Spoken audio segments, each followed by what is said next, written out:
பாலக்கீரையும் பச்சை பயிரும் வச்சு ஒரு வெரைட்டி ரைஸ் பார்க்க போகிறோம். Protein, fibre, vitamin K, C இந்த மாதிரி ஊட்டச்சத்துக்கள் நிறைஞ்ச இந்த வெரைட்டி ரைஸ் குழந்தைங்களுக்கு லஞ்ச் பாக்ஸ்க்கு ஏற்ற ரெசிபி. 15 to 20 மினிட்ஸில் செஞ்சிடலாம். ஃபர்ஸ்ட் ஒரு கப் பச்சை பயிரை ஓவர் நைட் ஊற வச்சது எடுத்திருக்கேன். ஒரு கப் தூயமல்லி அரிசி எடுத்திருக்கேன். பாரம்பரிய அரிசி, வெள்ளை அரிசி வகையில் தூயமல்லி நம்மளோட உள் உறுப்புகளை ப்ராப்பராக இயங்க செய்து உடல் நோய்க்கு முதல் காரணமே வாதம், பித்தம், கபம் மூன்றும் சமநிலையில் இல்லாமல் இருப்பது தான் நோய் வரதுக்கு ரீசனே. இந்த மூன்றையும் சமநிலையில் வைக்க தூயமல்லி பெரிதும் உதவுகிறது.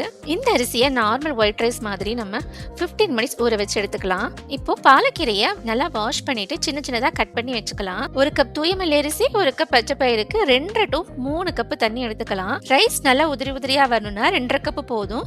கொஞ்சம் குலைவா வேணும்னா 3 கப் தண்ணி எடுத்துக்கலாம். தண்ணீர் கொதிக்கிற கேப்ல 10 சின்ன வெங்காயம், 7 பூண்டு, 4 தக்காளி, காரத்துக்கேற்ப 5 to 6 பச்சை மிளகாய் எடுத்துக்கலாம். தண்ணி நல்லா கொதிச்சிருச்சு. இப்போ பச்சை பயிறு, தூயமல்லி அரிசி, பாலக்கீரை அத்தனையும் 1 by 1 சேர்த்துடலாம். உரிச்சு வச்சிருக்க வெங்காயம், பூண்டு, தக்காளி, பச்சை மிளகாய் எல்லாத்தையும் கட் பண்ணி போட்டுக்கலாம். இதோட 2 டீஸ்பூன் கீ இல்ல ஆயில் கொஞ்சம் சேர்த்துக்கலாம்.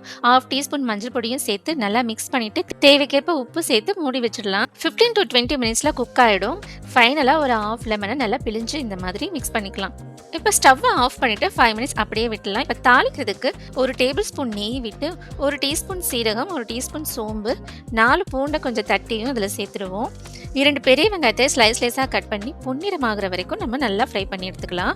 இதில் ஒரு சிட்டிகை பெருங்காயம், 1 டீஸ்பூன் கரம் மசாலாவும் சேர்த்து வதங்கியதும் ரைஸில் ஆட் பண்ணிட்டா சுவையான சத்தான லஞ்ச் பாக்ஸ்க்கு வெரைட்டி ரைஸ் ரெடி ஆயிடுச்சு. சைடிஷ்க்கு பொட்டேட்டோ ஃப்ரையும் அப்பளமும் செஞ்சுருக்கேன். பார்ப்பதற்கு மல்லி மட்டும் போல் இருக்கும் தூயமல்லி அரிசி வெரைட்டி ரைஸ்க்கும் நான்வெஜ்ஜுக்கும் சூப்பராக இருக்கும். முக்கியமாக மீன் குழம்புக்கு அருமையாகவே இருக்கும். ஒரு லஞ்ச் பாக்ஸில் ஊட்டச்சத்துக்கள் நிறைஞ்சு இருக்கணும்னா இந்த பாலக் பச்சை பயிறு ரைஸ் ரெசிபி நீங்களும் ட்ரை பண்ணி பாருங்கள். தேங்க்யூ.